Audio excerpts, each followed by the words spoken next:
Hoy nos corresponde analizar a la organización administrativa dentro del contexto del tema número 6. Estamos en la Facultad de Derecho de la Universidad de Margarita. Y precisamente en este tema interesante, desde la perspectiva del Derecho Administrativo 1, referido por supuesto a la organización administrativa, vamos a revisar algunos aspectos sumamente trascendentales para generar seguridad jurídica a los usuarios, a las personas, desde la visión que pueden tener estos frente a la organización de la administración pública. Y es por ello que vamos a revisar estos aspectos que tienen en la presentación. Y por supuesto, aclararles que son aspectos muy básicos por razones de tiempo y los invito a revisar la bibliografía que se ha compartido con ustedes en la plataforma que nos convoca a todos a revisar. Es importante que lean y profundicen, que generen conocimiento y asimismo hagan sus propias reflexiones y si indudablemente una vez hechas esas reflexiones presentan alguna duda, podemos conversarla y podemos aclararla con mucho gusto. Vamos a revisar la organización administrativa desde la perspectiva de su noción y características, la visión de los órganos y entes de la administración pública para tratar de precisar cuál es su diferencia y su conceptualización de cada uno de ellos. Vamos a revisar la organización y funcionamiento de la administración central, la administración descentralizada. Para ello, evidentemente es necesario revisar las teorías que explican la organización y el funcionamiento del Estado, como es la teoría del órgano, la teoría del mandato, la teoría de la representación legal, que la vamos a tomar del derecho constitucional fundamentalmente y que nos sirve para entender algunos fenómenos y algunas relaciones que se generan en el seno de los órganos y entes de la administración pública. Vamos a referirnos, por supuesto, a los principios y a la clasificación de estos que generan el entendimiento de la organización administrativa y vamos, por supuesto, al final del camino, tratar de establecer un esquema, una visión estructural de cómo está compuesta ese universo de la administración pública, ese tejido de la administración pública venezolana, para que lo puedan entender desde el punto de vista gráfico. Pues bien, efectivamente, cuando hablamos de la organización administrativa, no es un tema distinto, no es un tema que ya no lo hayan visto, porque lo hemos analizado y lo hemos estudiado desde la visión de otros temas. Lo hemos visto desde la perspectiva de las potestades de la administración pública, analizando una de ellas como es la potestad organizativa y que por supuesto tiene que ver con lo que vamos a analizar el día de hoy.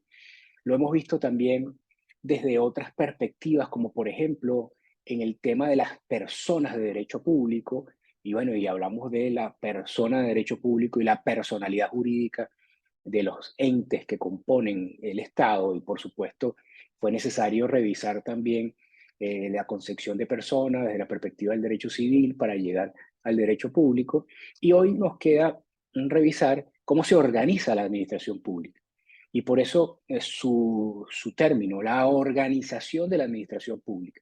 Recuerden ustedes que la administración o las administraciones públicas son un conjunto de grandes organizaciones, son un conjunto de órganos, de estructuras, de entes, de personas que están dispuestas allí para cumplir con una finalidad. Y por supuesto, desde esta visión orgánica, estructural, de orden, de organización, es importante tener una visión clara de los órganos y entes que componen esta estructura.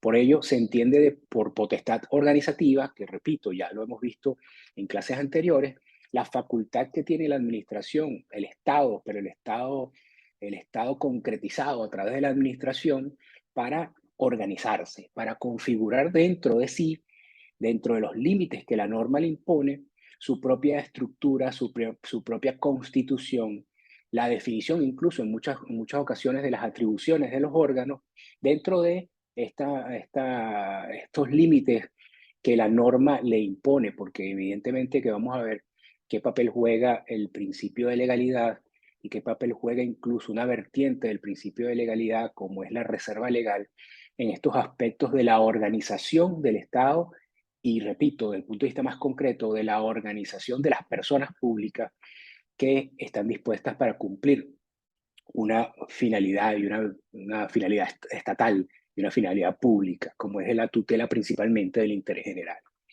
¿Cuáles son las características de la organización administrativa? Pues bien, tienen gráficamente que vamos a hablar de 6 características fundamentales: la uniformidad, la unidad, la universalidad, la autonomía como característica de la organización, la subordinación al mismo tiempo y la responsabilidad. Se puede decir que dentro de estos 3 aspectos se configuran las características de la organización administrativa y es bueno aclararlo por la multiplicidad de órganos y entes que existen dentro de la estructura del Estado. Por eso es que es posible entender que algunos conceptos son contradictorios, pero veremos que en algunos aspectos se reúnen algunas características u otras. Fíjense que acabo de decir que la multiplicidad de organismos e instituciones y uno de los, el primer, o la primera característica a la cual nos remitimos o a la cual nos referimos es la uniformidad.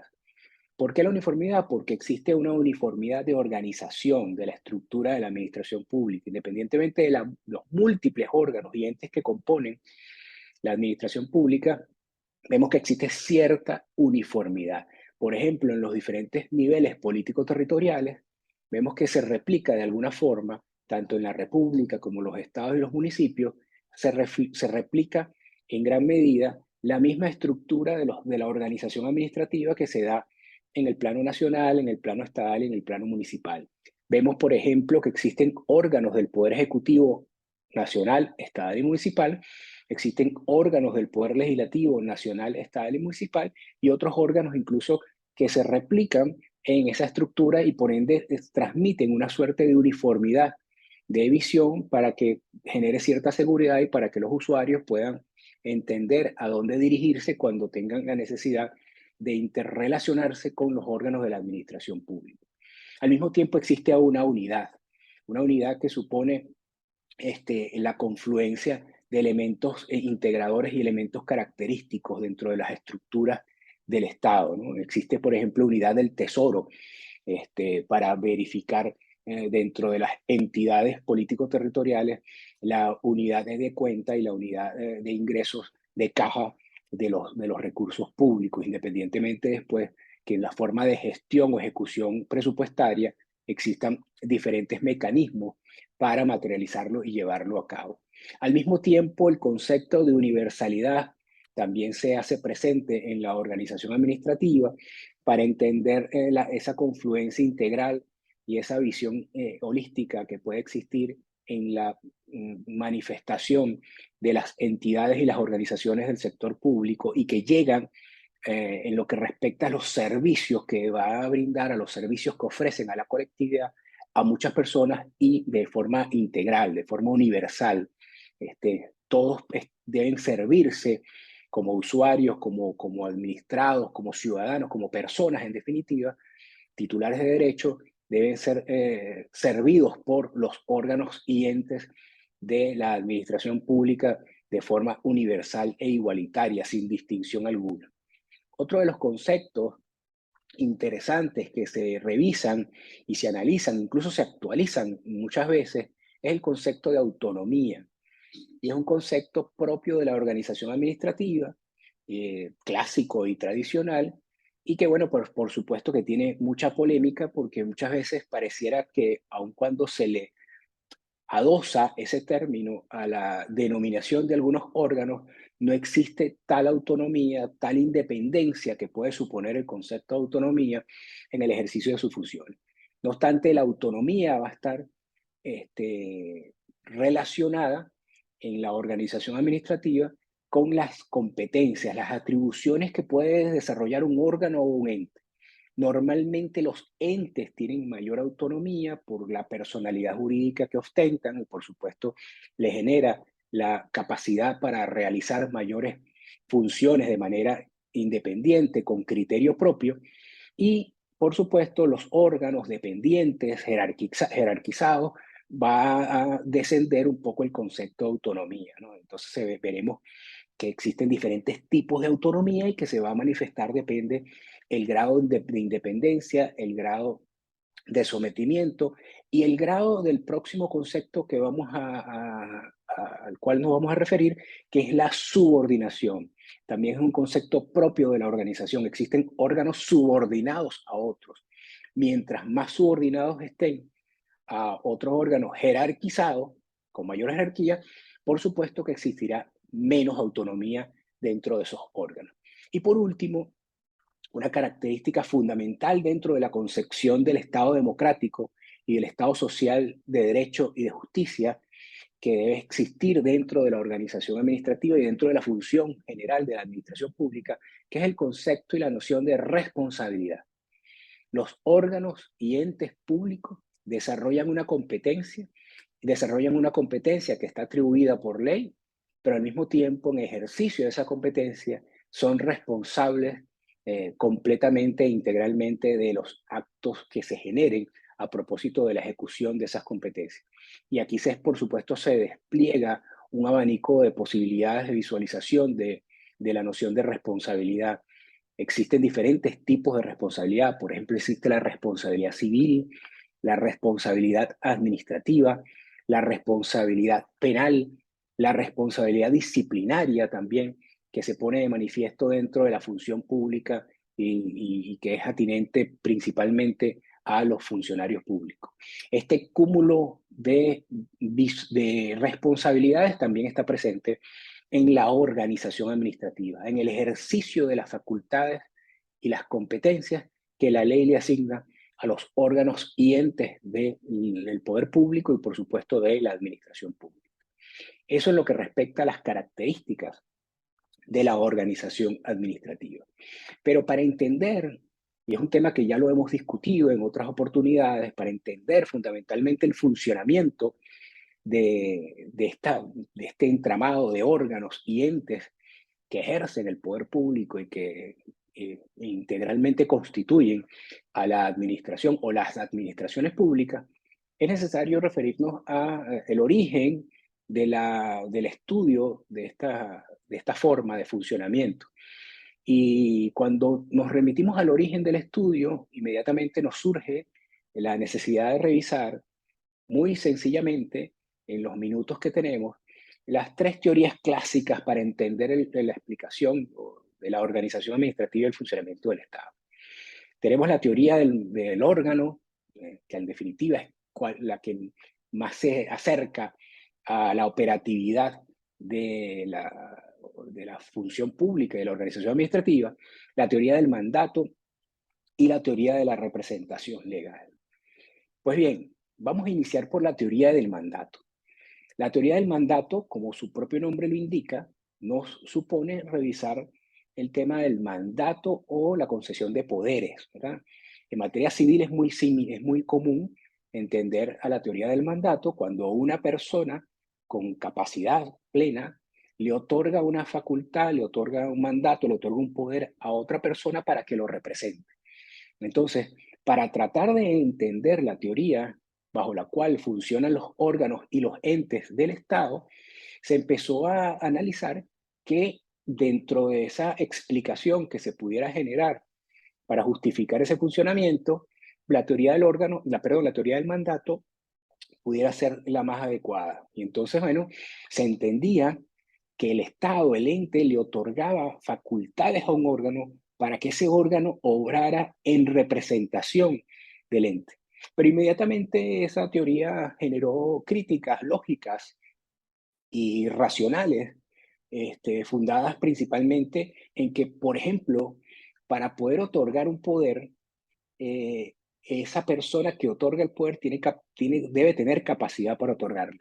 Y si tiene capacidad para otorgarla, ¿por qué la persona no ejerce directamente esas facultades? ¿Por qué tiene que buscar a un órgano para que desarrolle esas facultades? Entonces, empezó a generarse algunas inquietudes sobre esa teoría y que en definitiva lograron que se desechara esta aproximación. No puede entenderse que el Estado, que tiene facultades para desarrollar su capacidad y sus atribuciones, tenga que buscarse a otra persona para que lo represente. Y el otro tema que genera también esta crítica fundada sobre la teoría del mandato es que para otorgarle poder o un mandato a otra persona, esa persona que recibe el poder, que recibe el mandato, debe tener también personalidad jurídica propia para tener la capacidad de representar a otro, como es el caso, por ejemplo, del mandato civil. Situación que no ocurre en esta circunstancia cuando el ente en materia de derecho administrativo, en materia del Estado, es quien posee la personalidad jurídica, el Estado, el ente, y obra por ese ente un órgano carente de personalidad jurídica propia, ya que obra con la personalidad jurídica del propio ente. Entonces se desecha definitivamente la teoría del mandato y se generan otras teorías explicativas, como por ejemplo la teoría de la representación legal, que también deviene de la teoría de las personas y del derecho civil. También se decía en consecuencia que el Estado tenía a una persona que ejercía su representación legal, cosa que era inaceptable porque para que alguien ejerza la representación de otra, también ese alguien debe tener personalidad jurídica propia, cosa que el órgano no tiene, ya lo dijimos. Y lo otro es entender que el Estado es un incapaz que necesita de un representante para que desarrolle sus facultades y en este caso tampoco es así, porque el Estado no es incapaz, de hecho el Estado o el ente tiene personalidad jurídica propia y lo que genera la necesidad de tener un órgano que desarrolle sus facultades por él, que se articule. Y es por ello que llegamos a la teoría del órgano, siendo la teoría del órgano, repito, la teoría que más se acerca a la explicación de la estructuración de los entes y los órganos y entender el por qué el ente, aun cuando es quien tiene la personalidad jurídica, debe recurrir a una organicidad, a unos órganos que operan por él, pero operan en nombre de él. No operan en representación legal, ni operan en virtud de un mandato, sino que la estructura de ese ente supone la integración de una serie de órganos que son los que articulan y se relacionan y desarrollan la competencia, pero cuando lo desarrollan y se relacionan, lo hacen como si fuera el ente, porque en definitiva es una sola persona, pero una sola persona compleja, compleja e integrada por un ente que tiene la personalidad jurídica propia, capacidad para desarrollarse, pero necesita de la articulación de unos órganos que desarrollan sus atribuciones por él. Y eso nos lleva a, en primer lugar, a entender el concepto de personalidad jurídica para dejarlo muy claro, que también es un repaso rápido de lo que hemos hablado en otras oportunidades, el concepto de personalidad jurídica. Y la personalidad jurídica no es más que la capacidad para asumir deberes y derechos, o sea, para asumir deberes y tener derechos, o sea, para ser una persona plena con personalidad jurídica que pueda relacionarse en definitiva, y eso es lo que establece. Eso quiere decir que un órgano que carezca de personalidad jurídica no puede asumir por sí misma, ni para sí misma, ni deberes, ni derechos. O sea, se dice que es un incapaz. Quien no tiene capacidad es un incapaz. Y por supuesto, repito, la personalidad jurídica de esa persona supone la capacidad para asumir este tipo de situaciones, situaciones jurídicas relativas a obligaciones y situaciones jurídicas relativas a derechos. Y eso es lo que determina que una persona sea una persona capaz. La titularidad de la potestad organizativa. ¿Quién tiene la potestad organizativa? Es lo que estamos tratando de hacer ver. Hoy en día, la discusión, aun cuando ha sido zanjada a través del decreto de ley orgánica de la administración pública, no deja de ser complejo el asunto. Porque si revisamos el artículo 15 de la ley, del decreto de ley orgánica de administración pública, nos podemos dar cuenta que allí se define quién tiene la potestad organizativa, o se trata de definir quién tiene la potestad organizativa. No obstante, al leerlo, pareciera que no terminamos de entenderlo. Antes de la entrada en vigencia de la Constitución venezolana del año 99, el tema de la potestad organizativa estaba un poco más claro en el sentido de que quien tenía la potestad organizativa, y por eso que lo establecemos en primer grado, siempre era el órgano del Poder Legislativo, ya que por ley era a través del instrumento que se podían crear órganos, entidades y atribuirle competencias.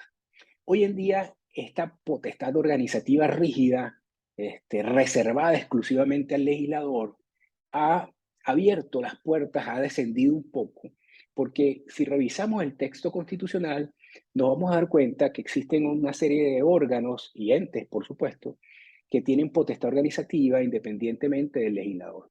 No obstante, es importante aclarar que el legislador establece una suerte de base legal a través de la cual se desarrolla toda una serie de competencias. Una de ellas, por supuesto, es la potestad organizativa. Esto quiere decir que el legislador normalmente en primer grado le otorga unos parámetros a órganos no legislativos para que, perdón, desarrollen esa potestad. Y cuando hablamos de otros órganos, estamos refiriendo principalmente al Poder Ejecutivo. Los órganos del Poder Ejecutivo, tanto a nivel nacional, estatal como municipal. Y lo establecemos en un segundo grado, evidentemente, porque normalmente los órganos del Poder Ejecutivo obran sobre la base de la ejecución de la norma, en el contexto de un principio de legalidad.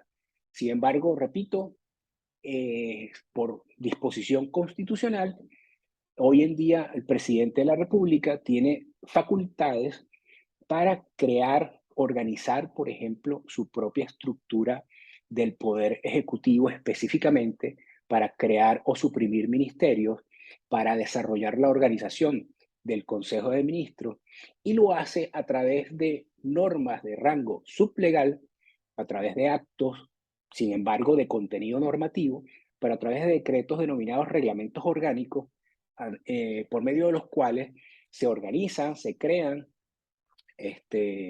las estructuras ministeriales, se le atribuye facultades e indudablemente se establece cuál es la estructura que lo compone. Entonces, repito, si nos preguntan hoy en día quién tiene la titularidad de la potestad organizativa, podemos decir que en primer grado encontramos a los órganos del Poder Legislativo que a través de leyes pudieran crear entidades y atribuirle competencias, pero no podemos desconocer que también los órganos del Poder Ejecutivo tienen una potestad organizativa reconocida en la Constitución y reconocida también en otras leyes que le dan cobertura y le los habilitan para plantear una suerte de, o su suerte de su organización administrativa.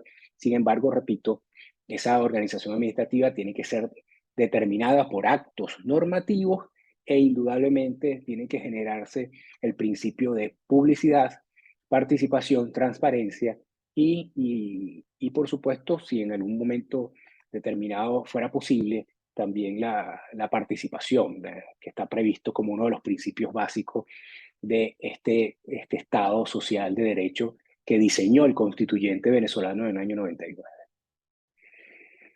¿Cuáles son los requisitos para la creación y modificación de los órganos y entes de la administración pública? También para ello es necesario invitarlos a leer el artículo 16 del Decreto de Ley Orgánica de Administración Pública, que allí están previstos unos requisitos generales para la creación y modificación de algunos órganos y entes de la administración pública. Estamos hablando de cómo se crean o cómo se modifican órganos y entes de la administración pública. En primer lugar, los entes normalmente tienen una connotación mucho más compleja de creación. Por una parte, si se trata de entes públicos, no sin fines empresariales, normalmente se crean a través de leyes. Por ejemplo, los institutos autónomos o institutos públicos, que hoy en día tienen una discusión interesante, según el artículo 142 de la Constitución, se crean a través de leyes. Pero el resto se crean normalmente a través de actos diversos. En primer lugar, necesario para crear un órgano es que hay que determinar su configuración, o sea, certeramente hay que determinar su configuración subjetiva, o sea, cómo está conformado, las personas que lo conforman, los sujetos que la conforman, su forma organizativa, su ubicación dentro de la estructura de la administración pública. Eso es importante. Y esto todo debe ir consagrado en el acto de creación. Si el acto de creación es una ley, bueno, usted deberá estar en esa ley. Si el acto de creación es un decreto, en ese decreto de creación debe estar esa conformación. Si se trata, por ejemplo, de una fórmula asociativa, una empresa del Estado, bueno, evidentemente que habrá que dictarse un decreto que ordene la creación y en ese decreto que ordene la creación debe estar determinada la configuración subjetiva, la forma organizativa y la ubicación estructural de ese ente o ese órgano dentro de la administración pública. En segundo lugar, evidentemente que el acto de creación debe expresar el objeto y las facultades que tiene ese órgano o ese ente que se piensa crear. Es necesario que se determine en el acto de creación su objeto y sus atribuciones o sus competencias. En tercer lugar, y es muy importante, se debe contar con previsión de partidas y asignaciones presupuestarias para que ese órgano pueda tener vida. O sea, si no existe la disponibilidad de las partidas presupuestarias para su funcionamiento o su organización, estructura orgánica, bueno, es posible que se incurra en una ilegalidad de otra índole. Entonces es necesario que se cuente con previsiones presupuestarias para garantizar el funcionamiento de esa estructura orgánica o entidad que se piensa crear.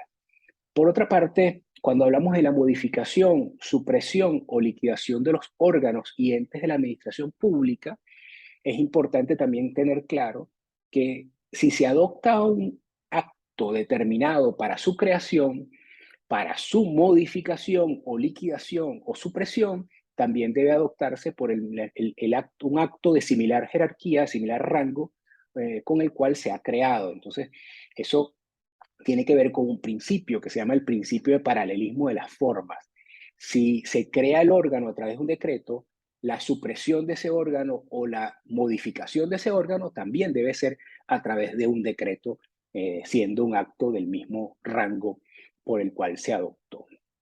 Otra de las condiciones importantes a tener en cuenta a la hora de crear o modificar un órgano, principalmente a la hora de crearlo, es que no se puede crear nuevos órganos o entes que supongan duplicación de órganos existentes, en lo que respecta, por supuesto, a sus atribuciones. ¿Esto qué quiere decir? Yo no puedo crear un nuevo órgano y atribuirle facultades que está ejerciendo otro órgano, porque estaría incurriendo en duplicidad. Y esa duplicidad irá en contra de los principios propios de la administración pública, como sería el principio de eficiencia y economía, por ejemplo, porque no tiene sentido crear dos órganos que cumplan la misma función. ¿Qué quiere decir esto? Si yo pienso crear un nuevo órgano que supone la duplicidad de atribuciones del otro órgano, tendré que suprimir el órgano originario o modificarlo de tal forma para que no exista solapamiento en lo que respecta a sus atribuciones y a su funcionamiento y así ser más eficiente en el ejercicio de la administración pública.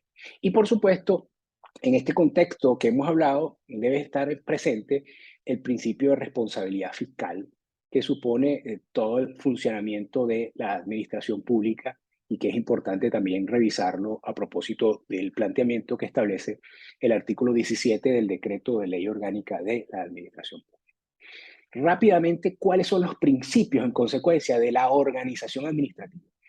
Cuando revisemos los principios de la organización administrativa, evidentemente, rápidamente vamos a entender cómo opera jurídicamente esta actividad, porque en definitiva es una actividad, la organización es una actividad. La organización es una actividad interna de la administración que plantea la necesidad de estructura, de visualización una escalera de órganos y entes que permitan cumplir con una función o con esa función propia de interés general que lleva adelante los órganos y entes de la administración pública. En primer lugar, como principio rector, sin duda alguna, de la administración pública del derecho administrativo, y en este caso de la organización administrativa, se nos presenta el principio de legalidad, ya al cual hemos dedicado buena parte de la asignatura a través de los primeros temas, y este no es una excepción al mismo. El principio de legalidad, normalmente recuerden ustedes el principio de legalidad como vinculación positiva, la administración pública opera sobre la base de lo que la ley le ha atribuido, de las facultades que le ha atribuido, de la habilitación que recibe del legislador para actuar. Y la organización administrativa también supone la necesaria o el necesario cumplimiento de este principio de legalidad y evidentemente sobre la base de los márgenes que puede dejar el propio principio de legalidad a través del principio de discrecionalidad, supone la manifestación propia del cumplimiento de la legalidad y la reserva legal en algunos aspectos. En segundo lugar, el principio de jerarquía. La estructura de la administración pública, y sobre todo de la administración pública dentro de un ente en particular, se organiza a través de estructuras jerárquicas, órganos de mayor jerarquía que otros, y se van complementando e incluso les permite a los fines de la revisión de sus actuaciones que estos órganos operen como suerte de control. ¿Esto qué quiere decir? Que cuando se dicta un acto administrativo por un órgano inferior, pueda ser revisado, por ejemplo, por el superior jerárquico para verificar el cumplimiento de la legalidad y el ajuste de esa actuación al ordenamiento jurídico. Entonces, opera el principio de jerarquía, no solamente en la revisión de los actos, sino en la estructuración de las atribuciones de cada uno, y por eso es que también a la par del principio de jerarquía se nos presenta el principio de competencia. Cada órgano, cada unidad, cada estructura tiene unas atribuciones determinadas, y esto deviene fundamentalmente del principio de legalidad y del bloque de la legalidad. La legalidad ya no solo vista a través de la manifestación de la ley formal, sino todo lo que integra el bloque de legalidad, que incluye desde el texto constitucional, incluso pasando por la ley, por supuesto, pero también incluye actos de rango sublegal, actos organizativos, normativos fundamentalmente, atributivos de competencia, y que por supuesto hay que tomar en cuenta a la hora de la organización administrativa y la asunción y la atribución de competencia. Luego tenemos unos principios interesantes: el principio de descentralización y el principio de desconcentración. En lo que respecta al principio de descentralización, es importante tener claro que desde los primeros artículos del texto constitucional, fundamentalmente el artículo 4 y el artículo 6 de la Constitución, Venezuela se conceptualiza como un Estado federal descentralizado en los términos de la Constitución. ¿Qué quiere decir esto? Que sea un Estado descentralizado en los términos de la Constitución. Bueno, que el concepto de descentralización es una noción fundamental incluso para la estructura del Estado, no solamente para la administración pública, sino también para la estructura del Estado. Entendemos Estado federal porque está compuesto por entidades federales como los estados, los municipios, las parroquias, toda una estructura, y en el plano jerárquico conseguimos a la república. Bien, y no solo eso, sino después de esa estructura federal, donde encontramos entidades con competencias propias determinadas en la propia Constitución, también el constituyente nos dice, no, pero es que además es descentralizado. ¿Descentralizado en qué consiste esto? Bueno, que hay un mandato constitucional también descentralizador, en el sentido de que independientemente que la República, los estados y los municipios tengan unas atribuciones propias establecidas en la Constitución, existe una serie de atribuciones, una serie de competencias que pueden irse descentralizando y acercando esas competencias a los entes más próximos al ciudadano. Por ejemplo, la descentralización implica que la República pueda desprenderse de algunas competencias y trasladárselas a los estados o a los municipios, e igualmente los estados puedan trasladarse competencia a los municipios e incluso a las organizaciones del denominado poder popular, o como mejor puede establecerse, de organizaciones de base ciudadana que puedan asumir algunas atribuciones que naturalmente puedan asumir, incluso que pueda ser transferida. Esto implica el principio de descentralización. El principio de descentralización, en consecuencia, implica la transferencia de atribuciones de un ente a otro ente. Es importante tenerlo claro. De entes con personalidad jurídica. ¿Y por qué? Bueno, porque la descentralización implica una transferencia de competencia de forma permanente. Cuando se transfiere una competencia por descentralización, no es posible rescatar esa competencia porque ya ha sido transferida con intención de permanencia. No es lo mismo que una delegación que tiene que ver con un principio más de jerarquía. Cuando yo tengo un órgano superior o inferior jerárquico, yo puedo delegarle una atribución y puedo rescatar esa delegación en cualquier momento. Perdón. O puedo, siendo superior jerárquico, puedo abocarme al conocimiento de algo, le quito la competencia y lo ejerzo. Pero cuando hablamos de descentralización, estamos en el plano de entender que tenemos a entidades político-territoriales principalmente, cuando hablamos de descentralización territorial, en donde se le ha atribuido unas facultades de forma definitiva y permanente y deben ser ejercidas por cada uno de ellos. Pero lo más importante es que esa transferencia se da entre personas con personalidad jurídica. Y en este caso es muy claro en el plano territorial cuando hablamos de la República, los estados y los municipios. Sin embargo, la descentralización también se puede dar en el plano funcional, como bien lo establece la lámina. Y en ese caso sería no la transferencia de competencias entre entes político-territoriales, sino que implicaría la transferencia de competencias a través de la creación de un ente funcional por alguno de los titulares de la organización administrativa y al cual se le ha asignado una competencia específica. En ese caso estaríamos hablando de la creación de un instituto autónomo o un instituto público por ley, o a través de la creación de una empresa del Estado, una asociación civil del Estado o una fundación del Estado como entes funcionalmente administrativos, pero con personalidad jurídica propia. Y por eso es que estamos todavía dentro del concepto de la descentralización. Al margen del concepto de la descentralización, también tenemos otro concepto que se llama la desconcentración, que no es lo mismo. Suena parecido, pero no es lo mismo. Una cosa es descentralizar, transferir competencias entre personas, y otra cosa es desconcentrar, que es transferir competencias, pero entre órganos, dentro de la estructura central de la administración pública. No hay descentralización porque la transferencia no se hace entre personas, se hace entre sujetos o entre órganos, mejor dicho, y hay una transferencia de competencias, pero no implica una creación de una entidad, no implica la transferencia a través de personas jurídicas con personalidad jurídica propia, ¿no? En consecuencia, la descentralización se da en el plano federal, se da dentro de los entes políticos territoriales, se da dentro de la descentralización funcional, mientras que la desconcentración se visualiza dentro de la administración central, no dentro de la administración descentralizada. Dentro de la administración central existen órganos desconcentrados a los cuales se le atribuye ciertas competencias. Le voy a colocar un ejemplo para que lo tengan más claro. Ya sabemos que la descentralización puede visualizarse desde el punto de vista territorial entre los órganos, entre los entes políticos territoriales y también a través de la creación de personas jurídicas con personalidad jurídica propia, valga la redundancia. Institutos autónomos, empresas del Estado, asociaciones del Estado, fundaciones del Estado principalmente. Mientras que la desconcentración, como no implica la creación de un ente con personalidad jurídica sin un órgano, bueno, es mucho más sencillo porque además esa estructura la puede desarrollar el mismo titular administrativo de la organización administrativa a través de un acto de rango sublegal, a través de la creación de un órgano, por ejemplo, o a través de la transferencia de competencias a un órgano.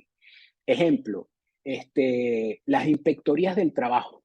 Las inspectorías del trabajo son órganos desconcentrados del Ministerio del Trabajo. Las inspectorías del trabajo no tienen personalidad jurídica propia, no son institutos autónomos, no son empresas del Estado, no son asociaciones civiles del Estado, son órganos que creó la estructura del Poder Ejecutivo para disponer, para distribuir las competencias en los diferentes estados, las diferentes regiones, pero es un órgano dependiente jerárquicamente incluso del Ministerio del Trabajo. Igualmente, las direcciones regionales de los ministerios que están dispuestos en los estados son organismos desconcentrados.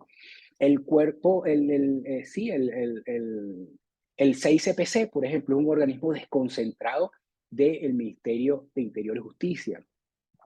Hay diferentes órganos desconcentrados sin personalidad jurídica dentro, repito, de la estructura de la administración central. No hay descentralización porque no hay la creación de un ente con personalidad jurídica propia. ¿Estamos claros? Otro de los principios de la organización administrativa, independientemente de esta estructuración que a veces surge o se presenta un poco compleja, es el principio de coordinación. Si yo tengo diferentes personas, diferentes órganos, diferentes entes, bueno, debe existir una coordinación para no solapar las competencias, al mismo tiempo de la cooperación que también debe existir. Debo cooperar, debo ayudar a los diferentes órganos y no sustituirlo ni realizar las atribuciones que tienen asignadas por ley otros órganos. Y eso tiene que ver mucho con el principio de lealtad institucional. Debo ser leal institucionalmente. Debo respetar el funcionamiento del órgano que tiene atribuido una competencia por ley y, por supuesto, constitucionalmente también.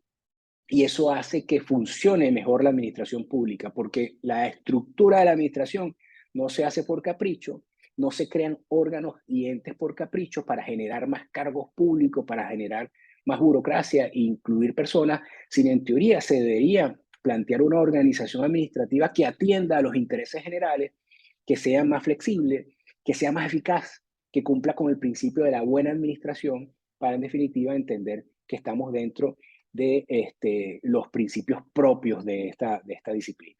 Y terminamos precisamente en esa reflexión con el principio de la suficiencia, racionalidad y adecuación de los medios a los fines institucionales. ¿Qué quiere decir esto? Lo que les acabo de mencionar. O sea, la estructura del Estado debe ser suficiente, no más ni menos, suficiente, racional, o sea, que se sostenga por sí mismo y que realmente se justifique y adecuada a los fines institucionales, o sea, la estructura, el tamaño, la conformación de la administración pública debe ser adecuada a sus fines, al cumplimiento del interés general, que es en definitiva para el cual está creada la administración pública.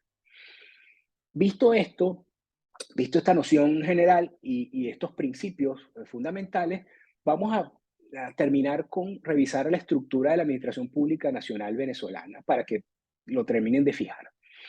La Administración Pública Nacional Venezolana, ¿verdad?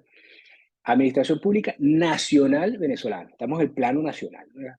Entonces, para visualizar la Administración Pública Nacional Venezolana, normalmente la teoría y, bueno, y la técnica de organización administrativa la ha dividido en dos. En la Administración Pública Nacional centralizada, que ya hemos avanzado un poco allí, y la Administración Pública Nacional descentralizada. La centralizada y la descentralizada, ¿ok? Esa es la primera gran clasificación que nos aporta para no enredarlos mucho y para entender un poco cómo va esto. Cuando hablamos de la Administración Pública Nacional centralizada, bueno, principalmente estamos hablando de los órganos del Poder Ejecutivo, fundamentalmente.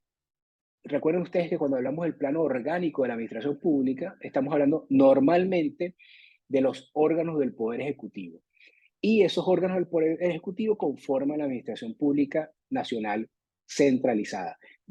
Hago la aclaratoria que existen otros órganos de la administración pública que hoy en día no forman parte del Poder Ejecutivo, pero que también son administración pública. Pero esto es para que lo entiendan y se enfoquen en el entendimiento de esta estructura, porque después de visualizar esta estructura, lo demás puede ser mucho más sencillo.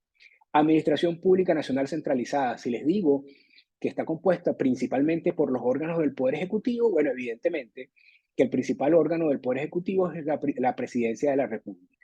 Está la Vicepresidencia Ejecutiva de la República, los ministerios, el Consejo de Ministros, la Procuraduría General de la República, el Consejo de Estado, que está dentro de la administración pública y del Poder Ejecutivo, pero sabemos que está integrado por otra serie de funcionarios y otros órganos, las oficinas centrales de la presidencia que puede crear el presidente de la República, las autoridades únicas de áreas que también las puede crear el presidente de la República por decreto, como ha creado muchas, por ejemplo, la autoridad única de área de las zonas económicas especiales, que hoy en día está de moda a propósito de la nueva ley de zonas económicas especiales. Se crea una autoridad para que atienda esta estructura, la autoridad única de los roques, por ejemplo, que siempre ha sido un ejemplo gráfico para colocarlo, se crea una estructura que está compuesta por un funcionario, una serie de personas para atender un asunto que tiene que ver con el poder nacional, no es para invadir las competencias de los órganos estadales ni municipales, no, sino que dentro de la competencia del poder ejecutivo nacional, el presidente puede crear organismos, puede crear estructuras para cumplir sus funciones.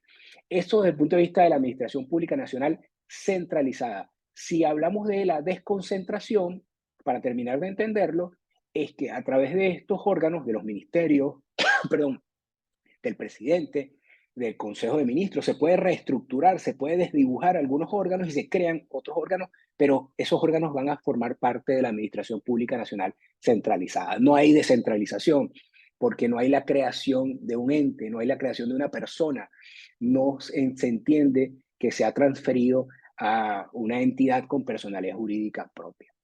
Por otra parte, nos encontramos con la Administración Pública Nacional descentralizada, que ya sabemos que tenemos una fórmula que es la descentralización territorial, que no es la que nos vamos a referir en este momento porque no sería nacional, ¿verdad?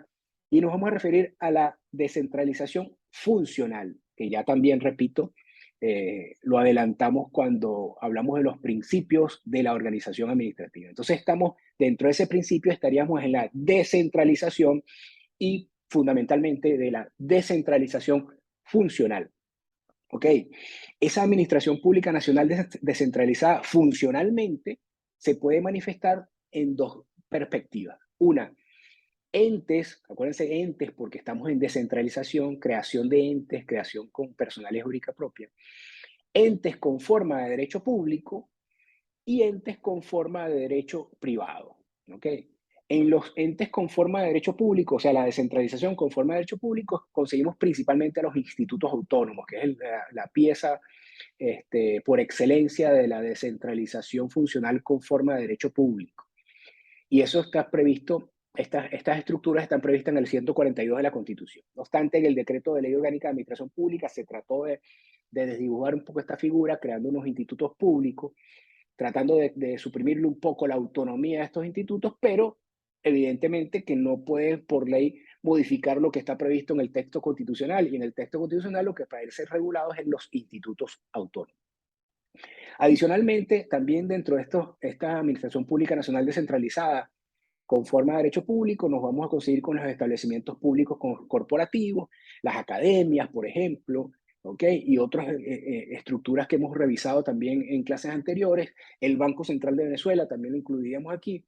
Y a continuación, la Administración Pública Nacional descentralizada con forma de derecho privado. ¿Y por qué con forma de derecho privado? Porque la forma de creación, aun cuando es una estructura estatal, pero la forma de creación es a través de los mecanismos propios del derecho privado. Y ya vemos por qué. Porque la Administración Pública Nacional descentralizada estaría circunscrita a revisar las empresas del Estado, las asociaciones civiles del Estado y las fundaciones del Estado. Pero aun cuando se llamen del Estado, empresas públicas o empresas del Estado, estrictamente hablando, para su creación, independientemente que también hay que cumplir normas de derecho público, hay que recurrir a las normas ordinarias de su especialidad. En el caso de las empresas, ¿a cuál norma hay que recurrir? Al Código de Comercio. Y se registra para su creación y al final tener personalidad jurídica, se registra en un registro mercantil la creación de esa empresa. Repito, independientemente que también deban cumplirse con una serie de requisitos de derecho público. En el caso de las asociaciones civiles y las fundaciones, pasa lo mismo. Si bien es cierto que también hay que cumplir una serie de requisitos de derecho público, como lo vimos anteriormente, como los requisitos para crear órganos y entes, pero cuando necesito que esa asociación civil o esa fundación adopte personalidad jurídica, debo recurrir a un registro público, un registro civil, para al final del cabo registrar esa entidad. Lo importante es que, por ejemplo, en el caso de las fundaciones, que se cree con fondos públicos, para que entiendas que es una fundación del Estado, que las asociaciones civiles creen entidades públicas, igualmente que las empresas del Estado, por lo menos la mayoría, el 50% más uno de sus acciones esté integrada por entidades públicas, principalmente por entidades del sector público. Pues bien, aquí está circunscrito toda la Administración Pública Nacional descentralizada en términos generales, sin duda alguna. Recuerden ustedes que el tiempo no nos da para profundizar un poco más y colocar algunos ejemplos, pero sin embargo podemos hacerlo. En el caso de las empresas del Estado, les decía hace unas clases atrás que la principal empresa del Estado es PDVSA, por ejemplo. PDVSA quiere decir Petróleos de Venezuela, Sociedad Anónima, y eso es una fórmula de derecho mercantil, la sociedad anónima. No obstante, siendo una empresa del Estado, y además la principal empresa del Estado por el negocio que maneja, bueno, tiene una protección de derecho público sin duda alguna. La principal protección que tiene Petróleos de Venezuela es su consagración constitucional y todo el régimen adicional que debe cumplirse. Asimismo ocurren con otras asociaciones civiles del Estado y con otras fundaciones del Estado. Eso es lo que respecta a la estructura general de la administración pública que van a manejar más a diario. Repito, administración pública nacional centralizada, como lo vimos hace unos minutos, y administración pública nacional descentralizada. Descentralizada con forma de derecho público y descentralizada con forma de derecho privado. Ahora, para terminar, no quería finalizar sin referirme a una clasificación que también nos aporta las leyes de derecho público y principalmente la Ley Orgánica de la Administración Financiera del Sector Público. La Ley Orgánica de la Administración Financiera del Sector Público. Ley que rige todo lo que tiene que ver con el tesoro público, el presupuesto público y el funcionamiento económico, la gestión económica y fiscal de la administración pública. Y por eso se llama Ley de Administración Financiera del Sector Público. Esta ley establece una clasificación, repito, que no contradice lo anterior, pero la estructura de otra forma. Recuerden ustedes que esta ley visualiza a los órganos y los entes desde la perspectiva de los presupuestos y del tesoro y del dinero público que ellos en algún momento manejan o manejan permanentemente. En primer lugar, habla del sector público nacional y bueno, evidentemente que ya sabemos a qué nos estamos refiriendo cuando habla del sector público nacional. Bueno, estamos hablando de la República, los institutos públicos o institutos autónomos. Fíjense que esta ley recoge lo que dice la Ley Orgánica de Administración Pública y no lo que dice la Constitución. Las universidades nacionales, los institutos y colegios profesionales, colegios universitarios nacionales, ¿ok? Y otras instituciones públicas de educación superior, las academias nacionales. Esto es todo el sector público nacional. Pero al mismo tiempo, y que tiene mucho que ver con esta clasificación de la descentralización funcional que hablamos hace unos minutos, también la Ley de Administración Financiera del Sector Público clasifica los entes y no órganos, muy bien, en entes descentralizados funcionalmente sin fines empresariales y entes descentralizados funcionalmente con fines empresariales. Ya no lo clasifica si son públicos o privados, sino lo clasifica si tienen fines empresariales o si no tiene fines empresariales. Rápidamente, para entender que es un ente descentralizado funcionalmente, como lo hablamos hace unos minutos, con fines empresariales, estamos hablando de qué? De una empresa, de una compañía, de una sociedad mercantil del Estado. Entonces, solo vamos a ubicar allí a las empresas del Estado, a los entes descentralizados funcionalmente con fines empresariales. Y nos quedamos con el centro, con los entes descentralizados funcionalmente y sin fines empresariales, que son normalmente los institutos autónomos, institutos públicos, las corporaciones, e incluimos aquí a las asociaciones civiles y a las fundaciones que aun cuando se registran con forma de derecho privado, bueno, normalmente una asociación civil o una fundación no tiene un fin comercial, mercantil, en consecuencia, según la Ley Orgánica de la Administración Financiera del Sector Público, no tiene un fin empresarial. Fíjense ustedes, hemos hecho un recuento muy rápido, muy resumido, en qué consiste la organización administrativa para descender y empezar a hablar concretamente de esas estructuras que componen a la administración pública y componen al Estado. Yo los invito a repasar un poco este tema, a reflexionar y tratar de ubicar ejemplos no colocados en clase, pero ejemplos que le permitan entender cuando estamos en presencia de un órgano, de un ente político territorial, de un órgano que integra un ente político territorial, de un ente funcional con fines empresariales, de un ente descentralizado sin fines empresariales y, en fin, entender en definitiva en qué consiste todo este entramaje o esta estructura de la organización administrativa que le permite al Estado desarrollar sus funciones para cumplir con sus fines, que es la tutela del interés general. Muchas gracias.